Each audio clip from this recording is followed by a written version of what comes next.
ఓం సమర్థ సద్గురు శ్రీ సాయినాథాయ నమః. బాల్యలీలలు. గోవిందను బతికించుట. ప్రభువుతో చిన్నతనంలో ఆటలాడే పిల్లలలో గోవింద అనే గొల్లపిల్లవాడు ఉండేవాడు. వాడు గొర్రెలను మేపడానికి రోజు అడవిలోనికి వెళ్ళేవాడు. ప్రభువుతో ఆటలు ఆడడానికి ఇంకా చాలామంది గొల్లపిల్లలు ఉండేవారు. వారంతా ప్రభువు తమతో ఉంటే గొర్రెల గురించి చింతించేవారు కాదు. ఇతర పిల్లలతో పాటు ఈ పిల్లలు కూడా వచ్చేవారు. ఆటలు ఆడే పద్ధతి రోజూ కొత్తగా ఉండేది. గోవింద అనే పిల్లవాడు 4-5 రోజులు ఆటలో కనిపించలేదు. ఆటలలో కనిపించని పిల్లలను ప్రభువు ఎప్పుడూ అడిగేవారు. అలా ఒకరోజు పొద్దున ప్రభు గోవింద ఆడటానికి ఎందుకు రావట్లేదని అడగడానికి గోవింద ఇంటికి వెళ్లారు. వాకిట్లో నిలబడి గోవిందా గోవిందా అని పిలిచారు. ఇలా పిలవగానే ఆ ఇంట్లోంచి ఏడుపు వినిపించింది. అది వినగానే ప్రభువు ఏమైంది, ఎందుకు ఏడుస్తున్నారని అడిగారు. గోవింద తల్లి ఇంకా గట్టిగా ఏడుస్తూ ఉంది. 4-5 రోజుల నుండి జ్వరంతో బాధపడుతూ గోవింద మరణించాడని ఎవరో ప్రభువుకి చెప్పారు. ప్రభువు గోవింద తల్లి దగ్గరికి వెళ్ళి, తల్లి, నీవు ఊరికే ఏడవకు, గోవింద చనిపోలేదు. నీవు ఒక్కసారి గట్టిగా పిలువు, వాడు లేచి కూర్చుంటాడు. మనిషి జీవించి ఉండగా ఏడవడం మంచిదా అన్న ఆ పిచ్చి పిల్లవాడి మాటలు వారికి నిజం అనిపించలేదు. వాళ్లంతా గోవింద చనిపోయాడని అంత్యక్రియలకు తయారు చేశారు. గోవింద తల్లికి మాత్రం ప్రభువుపై పూర్తి విశ్వాసం ఉండేది. అప్పుడు ఆమె, గోవిందా లేవు, ఇంకా ఎంతసేపు పడుకుంటావు, నిన్ను పిలవడానికి ప్రభు వచ్చాడు. ఇలా అనగానే గోవింద నిద్రలోంచి లేచినట్లుగా లేచి కూర్చున్నాడు. తల్లి యొక్క ఆనందం చెప్పనలవి కాలేదు. ఇతరులైతే ఈ దృశ్యాన్ని చూసి ఆశ్చర్యచకితులయ్యారు. ఈ ఘటనకు కారణం తను కాదన్నట్లు ఎంత పిచ్చివాళ్లు జీవించి ఉన్న మనుషుని కాల్చడానికి తీసుకువెళ్తున్నారు. ఇలా అంటూ గోవిందునితో గొర్రెలను తీసుకుని అడవిలోకి రమ్మని చెప్పి తను అక్కడ నుండి వెళ్ళిపోయారు. ఈ విషయం గ్రామమంతా పాకింది. గోవిందను చూడడానికి గ్రామమంతా తరలింది. వేడాభావు మాత్రం 2-3 రోజులు అదృశ్యం అవడం వల్ల తన ఆచూకీ ఎవరికీ దొరకలేదు. సంతానం అనుగ్రహించుట. పండ్లు అమ్మే స్త్రీ. ఒకరోజు ఒక పండ్లు అమ్మే స్త్రీ తలపై మామిడి పండ్ల బుట్ట పెట్టుకుని పండ్లు తీసుకుంటారా అని అరుస్తూ వెళ్తోంది. 4-5 పిల్లలను వెంట పెట్టుకుని ప్రభువు ఆ స్త్రీ వద్దకు వచ్చి, మాకు పండ్లు కావాలి, ఇస్తావా అని అడిగారు. ధర అడగకుండా పండ్లు అడిగే ఆ పిచ్చివాళ్లను చూసి పైసలు లేకుండా పండ్లు ఊరికే ఇవ్వనని వెళ్ళిపోయింది. కొంచెం దూరం వెళ్ళిన తర్వాత ప్రభువు మెల్లగా, పిల్లలు కావాలి అనుకుంటే మాకు పండ్లు ఇవ్వాల్సిందే అన్నారు. ఈ విషయం ఆ స్త్రీ చెవిన పడగానే వెనక్కి తిరిగి తన ఆంతరంగిక విషయం ప్రభువుకి ఎలా తెలిసిందని ఆమెకు ఆశ్చర్యం కలిగింది. పెళ్ళి అయి చాలా సంవత్సరాలు అయినా పిల్లలు కలగలేదు. ఎన్నో నోములు నోచింది. పిల్లల కోసం చాలా ఆతృతగా ఉండేది. ఇలాంటి సమయంలో ప్రభువు యొక్క మాట అమృతంలా వినిపించింది. బాలా, నీ నోరు తీపి కాని, నీకు ఎన్ని కావాలో అన్ని పండ్లు తీసుకో. ఇలా అని పండ్ల బుట్ట ప్రభువు ముందు పెట్టింది. 11 పండ్లు తీసుకుంటాను, నీకు 11 మంది పిల్లలు పుడతారు అని అనగానే ఆమెకు అమితానందం కలిగింది. ప్రభువు పిల్లలతో కలిసి ఆడుకుంటూ అక్కడి నుండి వెళ్ళిపోయారు. ప్రభువు యొక్క ఈ అమృతవాక్కు వల్ల ఆ స్త్రీకి 5 మంది పిల్లలు కలిగారు. తర్వాత పిల్లలు కావాలన్న కోరిక తగ్గింది. బాలింత కష్టాలు పడలేక ప్రభువు దగ్గరికి వెళ్ళి విన్నవించుకుంది. నీ ఇష్టం, ఇక ముందు కూడా నీ ఇష్ట ప్రకారమే జరుగుతుంది అని. ఇక పిల్లలు పుట్టరని చెప్పి నవ్వుతూ ప్రభువు ఆమెను వెళ్ళమని చెప్పారు. ఇలా ప్రభువు యొక్క చమత్కారాలు అనంతమైనవి. వారి మాట అమృతమయమైనదని అందరికీ నమ్మకం ఉండేది. బాలలీలల్లోని ప్రతి విషయం యొక్క సంక్షిప్త వివరణ తీసుకుంటే చాలా విస్తారం అవుతుంది.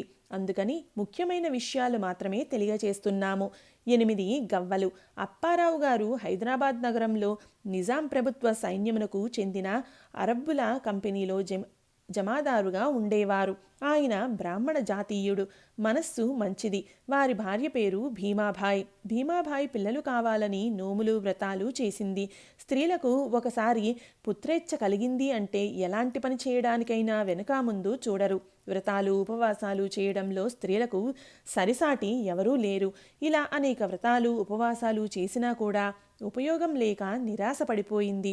అంతలో కళ్యాణ్లోని వేడాభావు యొక్క కీర్తి ఆమె చెవిలో పడింది. వేడాభావు ఏది మాట్లాడితే అది తప్పకుండా సత్యం అవుతుందని విని ఒకసారి ప్రభువుని దర్శించుకోవాలి అనే ప్రబలమైన కోరిక ఆమెలో కలిగింది. ఆమె తన భర్త అంగీకారాన్ని తీసుకొని పల్లకీలో కూర్చొని హైదరాబాద్ నుండి కళ్యాణికి రావడానికి బయలుదేరింది. పల్లకీతో పాటు బోయీలు, సిపాయిలు, కొంతమంది గుర్రంపై స్వారీ చేస్తూ దాసీ జనంతో పల్లకీ వెళ్తూ ఉంది. మధ్యలో ఆగుతూ బీదర్పై నుండి కళ్యాణికి వస్తూ ఉండగా, కళ్యాణి ఇంకా 1 మైలు దూరంలో ఉండగా ఒక మైదానంలో పిల్లల అల్లరి వినిపించింది. సహజంగా ఆ వైపుకు చూడగానే కొంతమంది పిల్లలు ఒక పిల్లవాడిపై పడి కొట్టసాగారు. ఆ పిల్లల కొట్లాటను విడిపించాలని పల్లకీని ఆ పిల్లల వైపుకు తీసుకువెళ్లాల్సిందిగా బోయీలకు చెప్పింది. పల్లకి దగ్గరికి వస్తూ ఉండగా ఆ కొట్లాట ఇంకా ఎక్కువైంది. ఆ పిల్లవాణ్ణి విడిపించాలి అని సిపాయిలు చాలా ప్రయత్నం చేశారు. కానీ ఆ పిల్లలు, మా కొట్లాట మీకెందుకు, మాది మేం చూసుకుంటాం, మీ దారిన మీరు వెళ్ళండి అన్నారు. ఈ చమత్కారమైన కొట్లాట చూసి వాళ్ళు ఆశ్చర్యపోయారు. ఏం చేయాలో వారికి తోచలేదు. ఆ పిల్లలలో ఒకరు అరుస్తూ ముందుకు వచ్చి, నన్ను విడిపించాలి అనుకుంటే 8 గవ్వలు ఇచ్చి విడిపించాలి, 1 గవ్వకి 1 కొడుకు పుడతాడు అన్న విలక్షణమైన మాటలు విని ఆ స్త్రీ ఆశ్చర్యపోయింది. ఎవరి దగ్గర గవ్వలు ఉన్నాయో అని అందరినీ అడిగింది. కానీ అంత శ్రీమంతురాలైన స్త్రీ వద్ద గవ్వలు ఎలా ఉంటాయి? ఆ పిల్లవాడి మాటలు నిజమవ్వచ్చని 8 గవ్వలు ఇచ్చి ఆ మాటల్ని నిజం చేసుకోవాలని ఆతృతపడింది. గవ్వలు ఎలా దొరుకుతాయి? గవ్వల బదులు పైసలు ఇస్తే సరిపోతుందా?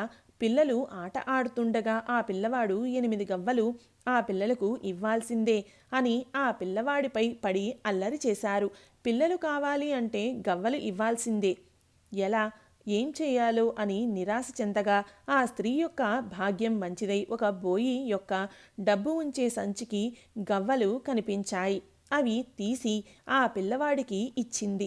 ఆ స్త్రీ వైపు సంతోషంతో చూసి, నీకు 8 మంది పుత్రులను ఇచ్చాను, వెళ్ళు అని చెప్పి నడుస్తూ ఆ బాలుడు వెళ్ళిపోయాడు.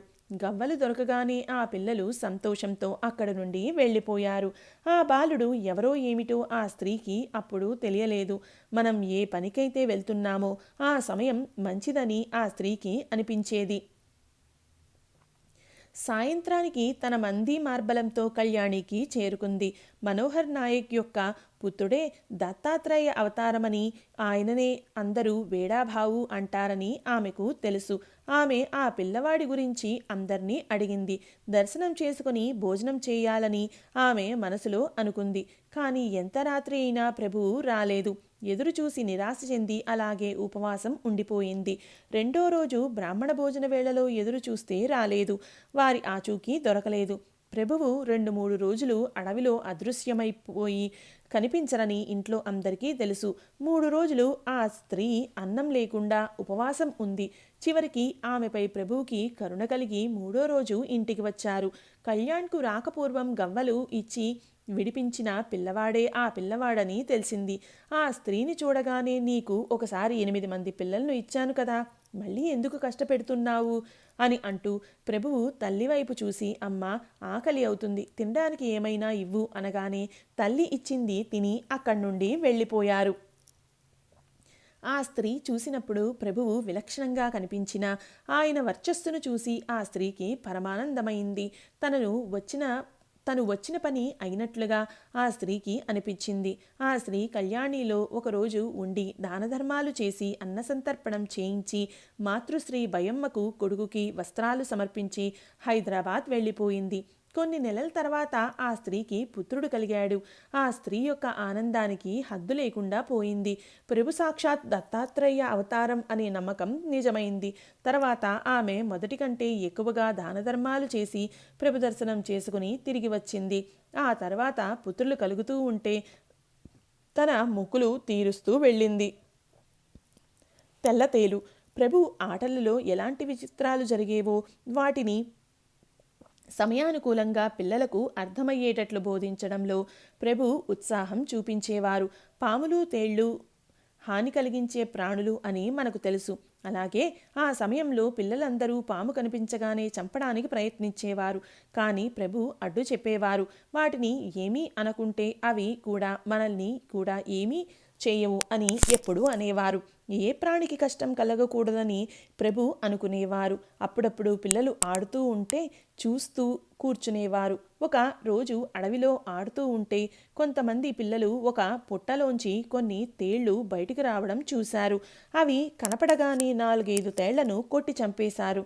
అది చూసి ప్రభు, చంపడం ఆపండి, ఇక ముందు అమాయక ప్రాణులను చంపొద్దు, ముందు ఏం జరుగుతుందో చూస్తూ కూర్చోండి అని చెప్పారు. అలా అనగానే వెళ్ళి దూరంగా కూర్చున్నారు. ఆ పుట్టలోంచి ఇంకా చాలా తేళ్లు బయటకు వచ్చి మళ్ళీ లోపలికి వెళ్ళాయి.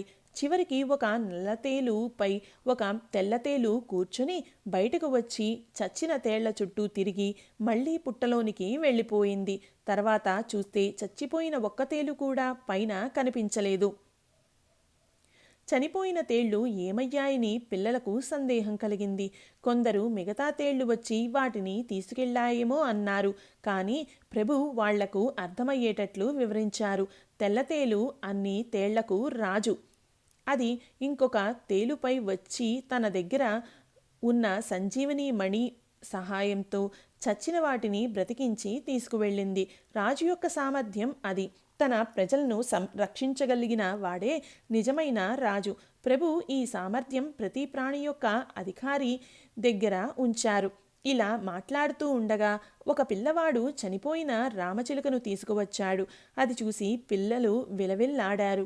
అది ప్రభు చూడలేక చనిపోయిన పక్షిని చేతిలోకి తీసుకుని ప్రేమతో నిమురుతూ, అరే బాలా, నీకు ఏమైంది? లేచి గూటిలోకి వెళ్ళు ఇలా అని ఆ మృత పక్షిని పైకి ఎగురవేశారు. పిల్లలు చూస్తూ ఉండగానే జీవించి ఉన్న పక్షి లాగే ఎగురుతూ తన గూటికి వెళ్ళిపోయింది. పిల్లలు ఆశ్చర్యచకితులయ్యారు. ఈ విషయం అంతటితో మరిచి మళ్ళీ ఆటల్లో మునిగిపోయారు. ప్రభు ఈ విషయం ఎవరితో చెప్పవద్దు అని అన్నారు. కానీ పిల్లలతో ఈ రహస్యం ఇతరులకు పాకిపోయింది. పిల్లల దర్బారు. రాతి దేవుళ్ళు. ప్రభువుతో ఆడడం పిల్లలకు చాలా ఇష్టంగా ఉండేది. ఆటలలో వైవిధ్యం ఉండేది. రోజూ ఒక కొత్త ఆట ఆడేవారు. ఒక్కోసారి దేవుని పూజ పెద్ద ఎత్తున చేసేవారు. పిల్లల దేవుడు అంటే అడవిలోని పెద్ద రాళ్ళు, మంచి ఆకారంలో ఉన్న రాళ్లను తెచ్చి వివిధ దేవతల పేర్లు పెట్టేవారు. పూజ అర్చన పెద్దవాళ్ళు ఎలా చేస్తారో అలాగే చేసేవారు. పూజా సామాగ్రి అడవిలోని ఫలాలు, పుష్పాలు ఉండేవి. ఆ కాలంలో ఏవి దొరికితే అవి తీసుకువచ్చేవాళ్ళు. పిల్లలందరూ ఈ పూజలో పాల్గొనేవారు. పూజ, నైవేద్యం, ఆరతి అయిన తర్వాత ప్రసాదం అందరికీ పంచేవారు. ఒక్కోసారి పూజలో ఎవరైనా మొక్కుకున్న సామాగ్రి ఉండేది.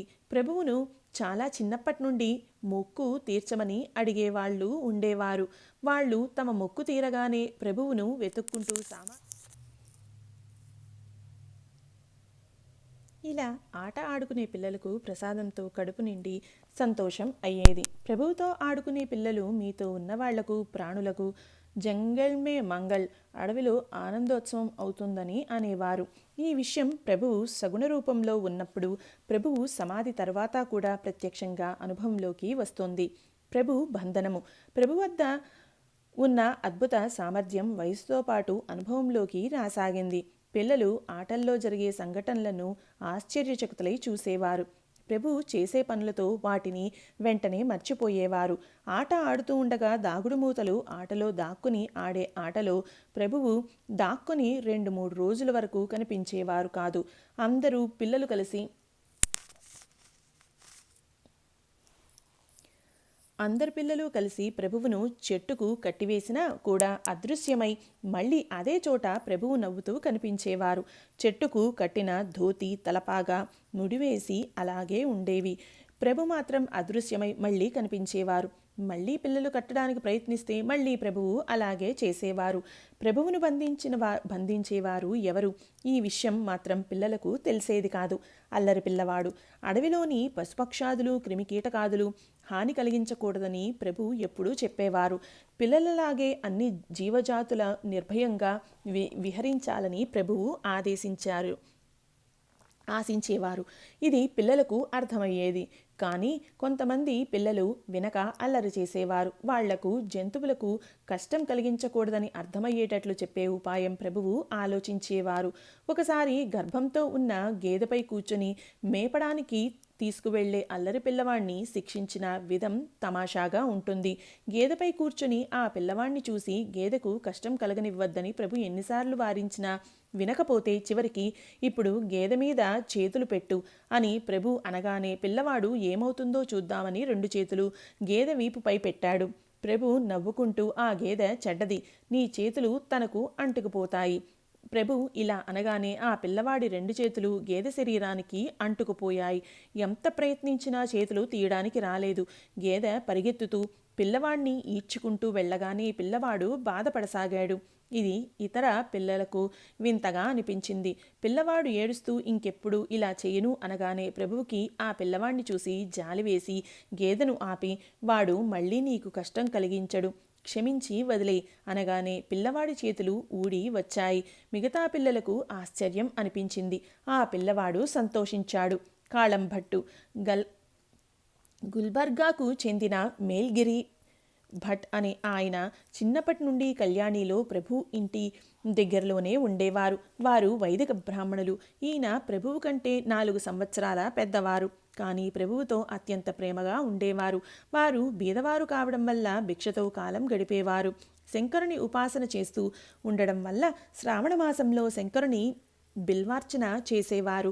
ప్రభు ఇంటికి దగ్గరలో సోమేశ్వర దేవాలయం ఉండేది. ఆ దేవాలయంలోని లింగానికి అభిషేకం, సహస్ర బిల్వార్చన, నైవేద్యం, హారతి చేయడం దినచర్యగా ఉండేది. ఒకరోజు బిల్వార్చన చేసిన తర్వాత హారతి అవడానికి ముందుగా భాళంభట్ అనే బ్రాహ్మణుడు మేల్గిరి భట్ చేసిన పూజను భంగపరిచి శంకరుని లింగంపై నీళ్లు కుమ్మరించాడు. మేల్గిరి భట్టుకు ఇది చెడ్డగా అనిపించి అతనితో తగవులాడుచుండెను. ఈ విషయం విని ప్రభు ఇంట్లోంచి బయటకు రాగానే భాళంభట్టు అక్కడి నుండి వెళ్ళిపోయాడు. మేల్గిరి భట్టుకు ప్రభువుకు జరిగిందంతా వివరించాడు. మేల్గిరి భట్టు మేనిఛాయ నల్లగా ఉండడం వల్ల ప్రభు ఎప్పుడూ తనను ప్రేమతో కాళ్యా అని పిలిచేవారు. తర్వాత ఆయనకు కాళంభట్టు అనే పేరు స్థిరపడిపోయింది. కాళ్య రాతిదేవుని పూజ భంగపరిచారని ఇంత కోపగించుకోవడం దేనికి? మరి నిజమైన దేవుడు మాకు ఎలా కనిపిస్తాడు? నీకు నిజమైన దేవుణ్ణి చూడాలని ఉందా? కోరిక అయితే ఉంది కానీ ఎలా కనిపిస్తాడు? చూపించేవాళ్ళు ఎవరు? ఆ మాట వినగానే ప్రభువు నవ్వుకున్నారు. అప్పుడు అతని కళ్ళు మూసుకొని శంకరుని ముందు కూర్చోమని చెప్పారు. కొంతసేపైన తర్వాత కళ్ళు తెరువు అనగానే కాళంభట్టు కళ్ళు తెరిచాడు. ఆ స్థలంలో లింగపూజ భంగపరచబడిందో, ఆ స్థలంలో జటాధారి అయి భస్మధారి అయి కంఠంలో నాగదేవత, తలపై గంగతో, వక్షస్థలంపై రుద్రాక్షలతో, అత్యంత ప్రకాశమయమైన ముఖవర్చస్సుతో ఒక మహాపురుషుడు అగుపించాడు. పురాణాల్లో శంకరుని ఏ విధంగా వర్ణించారో ఆ విధంగా సాక్షాత్ శంకరుని మూర్తి కళ్ళెదుట కనిపించగానే కాళంభట్టు ఆశ్చర్యపోయాడు. శరీరంపై వెంట్రుకలు నిక్కపొడుచుకున్నాయి. సాష్టాంగ నమస్కారం చేసి కళ్ళు తెరవగానే మునుపటిలాగానే భంగపరిచిన శివలింగం కనిపించింది. ప్రభుముఖం నవ్వుతూ కనిపించింది. ఆ రోజు శంకరుని సాక్షాత్కారం ప్రభు యొక్క లీల అని తెలిసింది. ప్రభువుకి పూజ చేసి హారతి చేశారు. దానితో ఆయనకు ప్రభువుపై దృఢ విశ్వాసం కలిగింది. అప్పటి నుండి ప్రభువుకి పూజ చేయడం ఇష్టంగా అనిపించేది. నైవేద్యం కూడా ప్రభువుకే తినిపించేవారు. ప్రభువు సంతోషంతో స్వీకరించేవారు. కాళంభట్టు బీదవాడు. భిక్షతో దొరికింది తృప్తిగా తినేవాడు.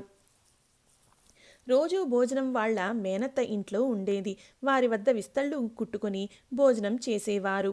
చుట్టుపక్కల దొరికిన ఆకులు తెచ్చి విస్తరాకులు కుట్టుకొని భోజనం చేసేవారు. కాళంబట్టుకు విస్తరాకులు కుట్టడం విసుగు అనిపించేది. అందుకని విస్తరాకులు కుట్టనంటే భోజనం దొరకదని మేనత్త వాళ్ళింట్లో చెప్పగానే ఆ రోజు నుండి భోజనం చేయలేదు. అత్త వాళ్ళింట్లో భోజనం వదిలేశాడు. కాళంబట్టు నిగ్రహస్థుడు, స్వంతంగా చేసుకుని తినేవారు. తర్వాత శ్రావణమాసంలో బిల్వార్చన అయిన తర్వాత సమారాధన చేయడానికి విస్తరాకులు అవసరం అయ్యాయి. దుకాణదారులు కూడా ఎవరూ విస్తరాకులు ఇవ్వలేదు. అప్పుడు కాళంబట్టుకు ఆలోచన మొదలైంది. ఇంతలో దారిలో ప్రభువు స్నేహితులతో వెళ్తూ కనిపించారు. ఏమిటి కాళ్యా, చింతామగ్నమై కనిపిస్తున్నావు, ఏంటి విషయం అని ప్రేమతో అడగగానే విషయం ప్రభువుకు నివేదించాడు. నీవు ఏం భయపడకు, ప్రభువు చింతను దూరం చేస్తారు అని అభయం ఇచ్చి అక్కడి నుండి వెళ్ళిపోయారు. ఏ రోజైతే సమారాధన ఉందో ఆ రోజు సూర్యోదయ సమయంలో కాళంబట్టు ఇంటికి ఇద్దరు అస్పృశ్య జాతీయులు వచ్చారు. ఇద్దరి వద్ద అరటి ఆకులు కట్టలు ఉండెను. తమ ఊరి యొక్క బాబుసాహెబ్ కులకర్ణి గారు ఆ అరటి ఆకుల కట్టలు పంపించారని చెప్పి వెళ్ళిపోవడానికి తయారయ్యారు. కాళంబట్టు సంతోషం చెప్పనలవి కాలేదు. అయోమయ సమయంలో అత్యంత అవసరంగా ఉన్న వస్తువు అనాయాసంగా దొరికితే ఎవరికి సంతోషం కలగదు? వచ్చిన వాళ్ళు ఒకరు భావు అని, ఇంకొందరు మాణిక్య అని చెప్పారు. కార్యము అయిన తర్వాత వారు భోజనం చేసి అక్కడి నుండి వెళ్ళిపోయారు. కార్యం నిర్విఘ్నంగా జరిగింది. వచ్చిన వాళ్ల గురించి ఆచూకీ దొరకనే లేదు. రాత్రి నిద్ర కూడా పట్టలేదు. పొద్దున్నే లేచి బాబుసాహెబ్ కులకర్ణి వాళ్ల ఊరికి బయలుదేరాడు. వాళ్ల దగ్గరికి వెళ్ళి, మీరు పంపించిన అరటి ఆకులు సమయానికి చేరుకొని నా కార్యం నిర్విఘ్నంగా జరిగింది, చాలా సంతోషం. మీ ఉపకారం నుండి ఈ బీదవాడికి ఎలా విముక్తి కలుగుతుంది అన్నాడు. అరటి ఆకులు నేను పంపించడం ఏమిటి? నాకు ఆశ్చర్యంగా ఉంది. నాకు ఏమీ అర్థం కావడం లేదు. నాకు అరటి తోట కూడా లేదు. మా ఊర్లో కూడా అరటి చెట్లు లేవు అని కులకర్ణి గారు చెప్పగా మాణిక్య మరియు భావు అనే ఇద్దరు అరటి ఆకులు తెచ్చారు. వాళ్ళు మీ పేరు చెప్పారు అని కాళ్యా బదులిచ్చాడు. అరే, అలాంటి పేర్లున్న వారు మా ఊర్లో ఎవరూ లేరే అని కులకర్ణి గారు అన్నారు. ఎప్పుడైతే కులకర్ణి గారు తాము పంపించలేదని చెప్పేసరికి వచ్చిన వారి ఆచూకీ దొరకక ఆశ్చర్యంతో కళ్యాణికి తిరిగి వచ్చాడు. 3 రోజులు ప్రభువు కనిపించలేదు. ప్రభువును కలవాలని మనస్సులో ఉత్సుకత ఉండేది. ఏ పని తోచేది కాదు. ప్రభువు కనిపించగానే జరిగిందంతా కాళంబట్టు వివరించాడు. ప్రభువు చిన్నగా నవ్వి, కాళ్యా, నీకోసం ప్రభు అస్పృశ్య జాతీయుడిగా చెప్పుకొని అరటి ఆకులు తీసుకొని వచ్చి నీ చింత దూరం చేయాల్సి వచ్చింది అనగానే కంట్లో అశ్రుధారలు కారసాగాయి. ప్రభు కాళ్ళు గట్టిగా పట్టుకొని దీనికంతటికీ ప్రభువే కారణమని దృఢపరుచుకున్నాడు. తర్వాత మరణించే వరకు కాళంబట్టు మాణిక్ నగరంలోనే నివసించాడు. ప్రభు సమాధి తర్వాత తన కొడుకులకు కూడా జరిగింది వివరించి చెప్పాడు. వారు శ్రావణమాసంలో ప్రభు సమాధికి అభిషేకం, బిల్వార్చన చేసి సమారాధన చేసేవారు. తర్వాత అదే క్రమం ఇప్పటికీ నడుస్తుంది. బాలచంద్ర దీక్షిత్ కళ్యాణ్ నుండి సుమారు 8 క్రోసుల దూరంలో హళీఖేడ్ అనే గ్రామం ఉంది. ఆ గ్రామంలో బాలచంద్ర దీక్షిత్ అనే పేరుగల అగ్నిహోత్రి బ్రాహ్మణుడు నివసించేవారు. ఈ దీక్షితులు ఆ కాలంలో విద్వాంసులలో అగ్రగణ్యులు. పూర్వం వైదిక పరంపరలో ఈయనకు సమానంగా ఎవరూ ఉండేవారు కాదు. ఈయన వేదశాస్త్ర సదాచారపరులై ఉండేవారు. శిష్య సముదాయం కూడా పెద్దగానే ఉండేది. ఈయన సాక్షాత్ వేదశాస్త్రపరాయణులని అందరూ పూజించేవారు. ఆయన అప్పుడప్పుడు కళ్యాణ్ వెళ్ళేవారు. కళ్యాణ్లోని మనోహర నాయక్ ఇంట్లో ఉండేవారు. వారికి భయమ్మ అతిథి సత్కారాలు చేసేవారు. మనోహర నాయక్ కుమారుడు మాణిక్ని చూసి వీరు ఆశ్చర్యచకితులయ్యారు. ప్రభువు ముఖము తేజోవంతమై ఉండేది. ఒక రకమైన ఆకర్షణ ఆ ముఖంలో కనిపించేది. వారి విద్యాభ్యాసం గురించి అడిగితే ఎప్పుడూ అడవిలో తిరుగుతూ ఉంటాడు. చదువుపై శ్రద్ధ లేదు. అప్పుడప్పుడు దిగంబరంగా శరీరానికి బూడిద పూసుకొని ఇంట్లో ఉన్నా లేకున్నా అన్నీ అందరికీ పంచుతూ తిరుగుతాడని భయమ్మ చెప్పింది. ఇలా అనేక రకాలైన ప్రభువు యొక్క గుణాలు చెప్పి, మీరైనా ఈ బాలుణ్ణి హళీఖేడ్ తీసుకువెళ్ళి మంచి దారిలో పెట్టండి అని విన్నవించుకుంది. ప్రభువును దీక్షితులు తనతో పాటు తీసుకువెళ్ళడానికి ఒప్పుకొని హళీఖేడ్ తీసుకుని వచ్చారు. అక్కడికి వచ్చిన తర్వాత కొద్దిగా కూడా నడవడిక మారలేదు. ఎక్కడ ఎలాగో ఎక్కడ ఎలాగో ఇక్కడ అలాగే ప్రవర్తించేవారు. అక్కడ ఎలాగో ఇక్కడ అలాగే ప్రవర్తించేవారు. బాలచంద్ర దీక్షిత్కి మాత్రం ప్రభువు యొక్క యోగ్యత తెలుసు. అందుకని ప్రభువు ఎలా నడుచుకున్నా ఎవరు ఏమీ అనకూడదని ఇంట్లో అందరికీ ఆజ్ఞాపించారు. అక్కడ ప్రభువు ఇష్టానుసారంగా అడవుల్లో తిరిగి మధ్యాహ్న వేళ ఇంటికి వస్తే స్వయంగా దీక్షితులు మడిలో ఉన్నా కూడా ముట్టుకొని స్నానం చేయించి స్వయంగా తినిపించేవారు. అనేక రకాలుగా ప్రభువు దీక్షితుల ఇంట్లో వారి సహనానికి పరీక్ష పెట్టారు. చివరికి హోమకుండంలో మల విసర్జన కూడా చేశారు. అది చూసి దీక్షితుల భార్య సహించలేక దీక్షితులకు ఫిర్యాదు చేస్తే అది విని అని అలా కానే కాదు, నిజంగా మల విసర్జన చేస్తే అది తీసి చూపించు అనగానే ఆ స్త్రీ అగ్నికుండంలో చేయి వేసి చూస్తే ఒక బంగారు బంతి ఆమె చేతికి తగిలింది. దీక్షిత్ వైపు ప్రభు చూస్తూ, మీరు మీ అపూర్వ ప్రేమతో నన్ను కట్టిపడేశారు. మీ ఇంటిపై దత్తుని యొక్క అపూర్వ కృపాదృష్టి ఎప్పటికీ ఉంటుంది అన్నారు. తర్వాత ప్రభు యొక్క కృపతో బాలచంద్ర దీక్షిత్ ధనకనక వస్తు సంపదతో ఆనందంగా జీవించారు. ప్రభు సాక్షాత్ అగ్నినారాయణుడని దీక్షితులు అనేవారు. కొన్ని రోజులు హళీకేడ్లో ఉండి దీక్షితులు ఆజ్ఞతో సంతోషంగా ప్రభువు కళ్యాణ్కి తిరిగి వచ్చారు. పన్ను వసూలు చేయు ఆఫీసు. ప్రభువు కుటుంబ పోషణకు వారి మేనమామ సహాయం చేసేవారు. ప్రభువు అడవిలో గ్రామంలో చూపించిన అనేక లీలలు ప్రభువు కీర్తి తెలియడానికి కారణమైన కుటుంబ దృష్టిలో ఏమాత్రం తేడా కనిపించలేదు. ఏది వచ్చినా వెంటనే అది బయటికి వెళ్ళిపోయేది. ఇలా ప్రతినిత్యం జరిగేది. ఎవరైనా మంచి బట్టలు ఇస్తే ఒకరోజే ప్రభు శరీరంపై కనిపించేవి. తర్వాత తోవలో వెళ్లేవారికి ఇచ్చేసేవారు. హనుమంతరావు మామ యొక్క ఇష్టానుసారంగా నడుచుకునేవారు. కానీ సంపాదన అంతంత మాత్రంగా ఉండేది. ఈ స్థితి మామకు నచ్చేది కాదు. మామ ప్రభువుకు ఏదైనా ఉద్యోగం ఇప్పించాలి అనుకున్నారు. పన్ను వసూలు చేసే ఆఫీసులో ఉద్యోగం మామ చేతిలో ఉండడం వల్ల అది ప్రభువుకి ఇప్పించారు. పైసలు వసూలు చేసి ఆ ప్రకారం జమ చేసినట్లుగా రసీదు రాయాల్సి ఉండేది. తర్వాత ప్రభువు పైసలు సర్కారులో జమ చేయడానికి బదులుగా బీదసాదలకు పంచిపెడుతుండేవారు. మామ ఇది చూసి విసిగిపోయాడు. ప్రభువు ఆ ఉద్యోగం వదిలిపెట్టారు. ఇంటికి ఏ విధంగానూ ఉపయోగపడే ఉద్యోగం చేయకపోతే మామ బాధపడ్డారు. కానీ ప్రభు మాత్రం ప్రశాంతంగానే ఉన్నారు. హనుమంత్ దాదా పెళ్లి, తాత్యావారి ఉపనయనం. హళీకేడ్ బాలచంద్ర దీక్షిత్ గారికి ప్రభువు ఇంటితో సంబంధం కలుపుకోవాలని మనసులో ఇష్టంగా ఉండేది. అందుకని భయమ్మ మరియు మామగారి యొక్క అనుమతితో తన కుమార్తె అయిన లక్ష్మీబాయిని ప్రభువు సోదరుడైన హనుమంతరావుకిచ్చి పెళ్లి చేశారు. హనుమంతరావు మనసులో పెళ్లి చేసుకోవాలని లేకున్నా ప్రభువు చెప్పడంతో పెళ్లికి అంగీకరించారు. హనుమంత్ దాదా శాంత స్వభావంతో ఎప్పుడూ మౌనంగా ఉండేవారు. పెళ్లి సమయంలో అసంకల్పంగా పెళ్లికి కావలసింది ఏదీ తక్కువ లేకుండా సమకూరింది. బాలచంద్ర దీక్షితుల మనసుకు సమాధానం కలిగింది. ప్రభువు సామర్థ్యం, కీర్తి దినదిన ప్రవర్తమానమయ్యేవి. కానీ ఇల్లు మాత్రం ఎప్పుడూ కడిగినట్లే ఉండేది. హనుమంతరావు యొక్క ఆదాయం అతి స్వల్పంగానే ఉపయోగపడేది. మామ సహాయం తప్పక తీసుకోవలసి వచ్చేది.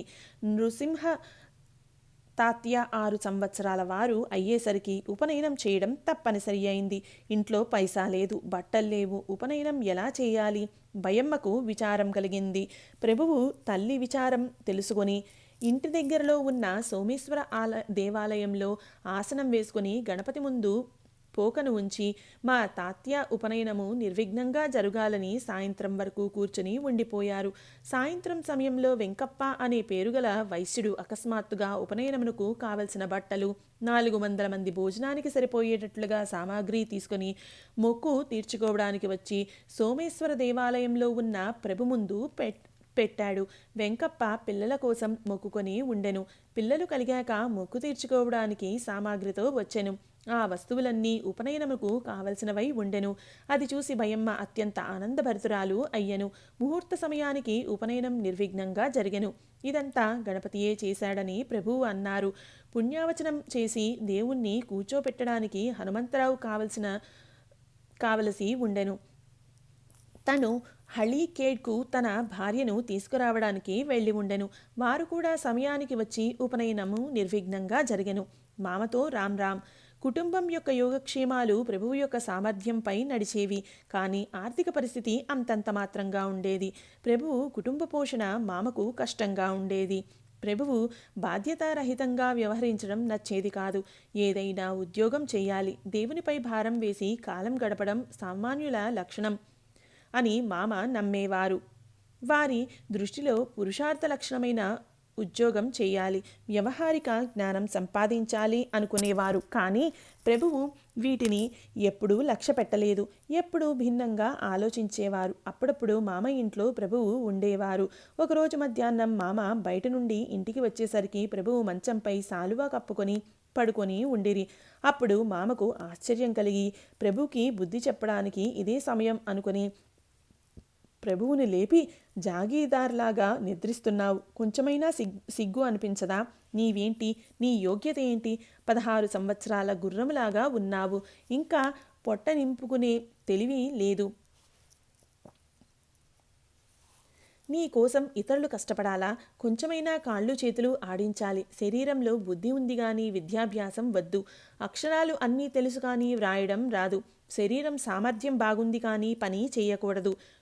ఇతరులపై ఆధారపడి బ్రతకకుండా ఇంటి పరిస్థితి చూడు. అమ్మ నీ కోసం కష్టపడాలి, కానీ తన కోసం నీవు ఆలోచించవు. నేనైనా మీ కుటుంబాన్ని ఎంతని పోషిస్తాను? తన హితము తాను చూసుకోకపోతే ఇతరులు ఎవరు చూస్తారు? నా ఇంట్లో ఇక మీదట నీకు ఆసరా దొరకదని గ్రహించు.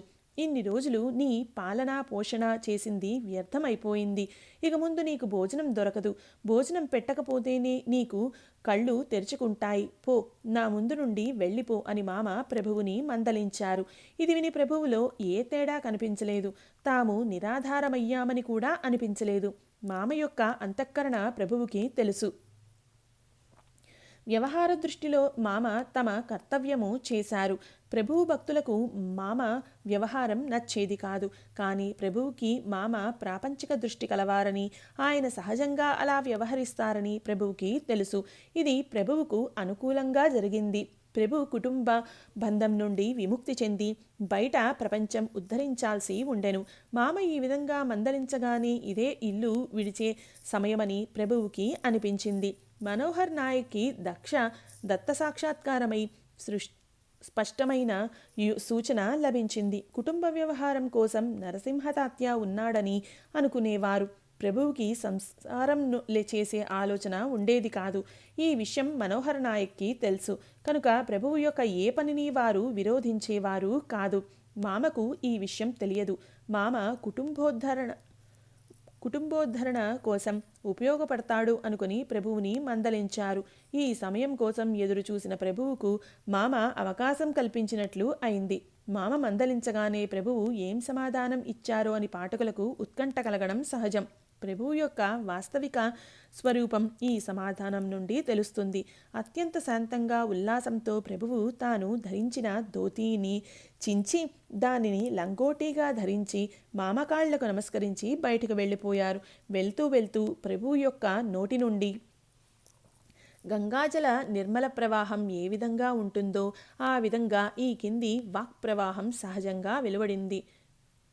ప్రభువిన కోణ కుణాచా వాలి కర్తా హర్తాతో కరవీత మీ మిథ్యాజనభోలి కొణకుణాచ చాకర్ మాలక్ వ్యర్థచి వాషణక్ హాలి మాణిక మాణే మాతేచ్య ఉదరీ నవమాస రక్షణ కేలి. ఏ ప్రభువైతే తల్లి గర్భంలో 9 నెలలు రక్షించినాడో ఆ ప్రభువే నాకు జన్మనిచ్చారు. ఆ ప్రభువే నాకు పోషించుకునే సామర్థ్యం ఇస్తారు.